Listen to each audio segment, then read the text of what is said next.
Hello, hello, hello. Good afternoon, good evening, good morning, and welcome. Hi. So, um, yeah. So today's it's quite a sad and difficult day. Um, so this is the last day we're gonna have Missy. Sadly, um, yeah, a bit of a shock, I know. But yeah, reason why. So back in end of January, um, I've been a contractor for 10 years. Back at end of January, I'd just had enough of contracting, so I decided, right, I need to go back to being a permanent employee for a while, if not long term. So I gave up gave up contracting and went back to being a permanent employee. Because a contractor pays a lot more, I took a bit of a hit with the salary, which is all good. I'm working for a fantastic company and having a great time and stuff. But and at the same time, we decided to put the house on the market. So we've just done loads of work to it, and it happens all the time. We just finished the last project, which was the driveway, got everything done. We thought we'd just get evaluation, got evaluation. It was a lot more than what we thought, so we put the house on the market. Happy days. Right. Then what we found was we couldn't find a property to move to. There was nothing that we could actually move to, in our kind of price range. So after lots of looking around of new builds, the big companies, the Persimmons, the Barretts, the Bloor, nothing impressed us. Then we visited a small development by a local company, and immediately as we walked in the place, it was just absolutely blown away. The build quality you could feel was just vastly superior. The rooms were bigger than the other developers. The plots were bigger. They were spaced out more. The location was great. Everything was fantastic. So we decided that's where we want to live. Got really excited about it. Fell in love with the house. And that was kind of midweek, like Tuesday, Wednesday. We went back on Saturday to kind of do the deal, and the house had already gone. So meant that kind of bubble was burst. But what we did do when we were there, they had a much smaller house in comparison with where we live at the moment, that was available, but none of the bigger houses that we wanted, or not huge but bigger. So when we were there, we thought, right, okay, let's just have a look around this smaller house. And we walked in, and bam, it was, it is smaller, but again, it's the same build quality. The plot's bigger. Everything was great. So we secured that property and put down a deposit, so we'd move into that smaller place.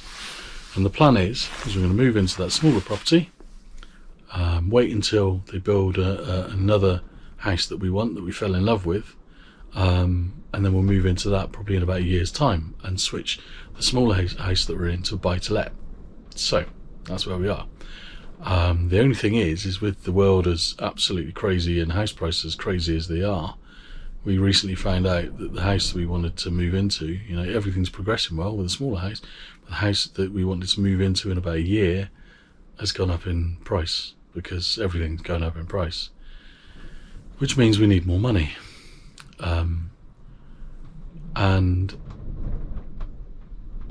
we had been discussing selling the caravan and the truck to raise more money, so that we won't be so financially kind of close to the edge.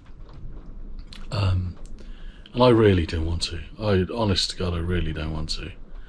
But then it was the weekend just gone. We went to I can never remember the name of the place. We went to visit John and Mandy on the last videos, wherever it was. I can't remember. I'm having a moment.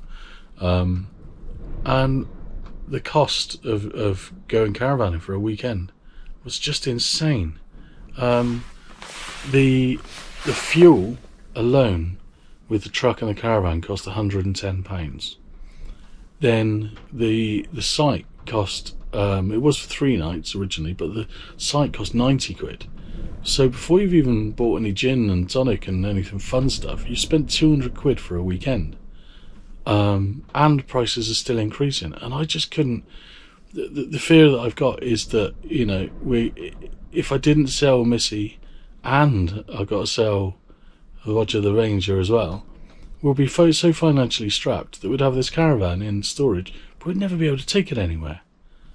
So it's, it's a really sad situation. But so earlier on in the week, we kind of decided last weekend, right, this is what we've got to do. We've got to kind of raise as much cash as we can to put into the new property, so that we're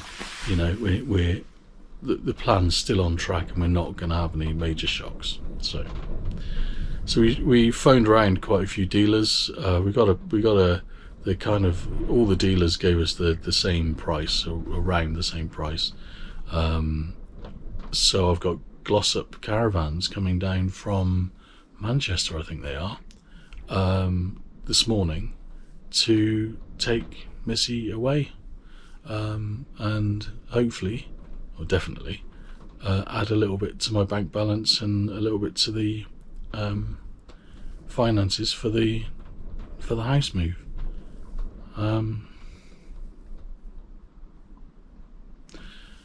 We've only had Missy for a very short time, but in that time we've had some crazy adventures, and I'll be honest, I'm really sad. A bit heartbroken that Missy's going to go.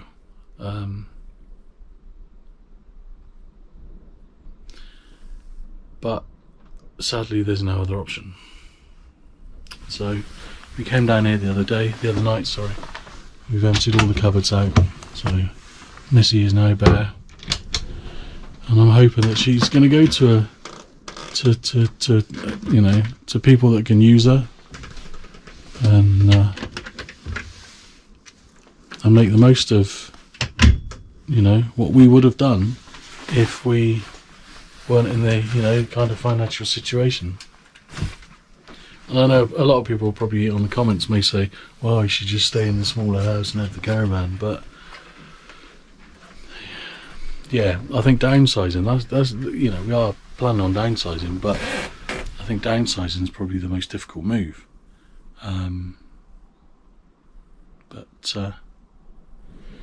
Yeah, there you go. So I'm going to get all the security off, and yeah, the channel's going to change. There's not going to be any caravanning stuff anymore, but I'm still going to keep the videos coming. There's going to be lots of probably more like housey stuff. There's going to be loads of visiting various places.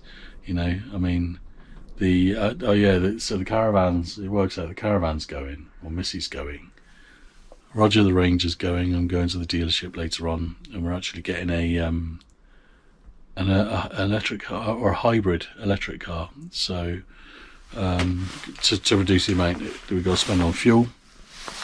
So we're actually going to sign all the paperwork for a Toyota CHR, but it's the 2 litre, but it's got a fuel economy of between 50 and 60 miles, so it's pretty cool. But you can't sleep in it though. I could try. Can't make bacon sandwiches in it though, but I'll try. Well, I'm sorry this is a very sad and somber video, but catch you on the next one. I'm sure I'll be losing lots of caravanning subscribers at this moment, but it's been a joy, it's been a pleasure, and don't sell your caravan.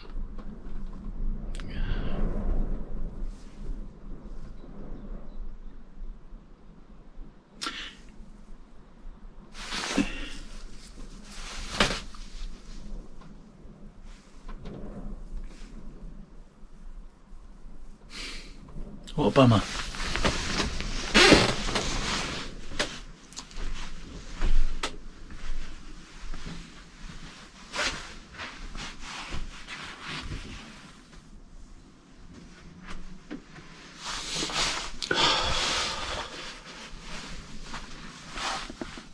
Here's one last thing I'm going to do.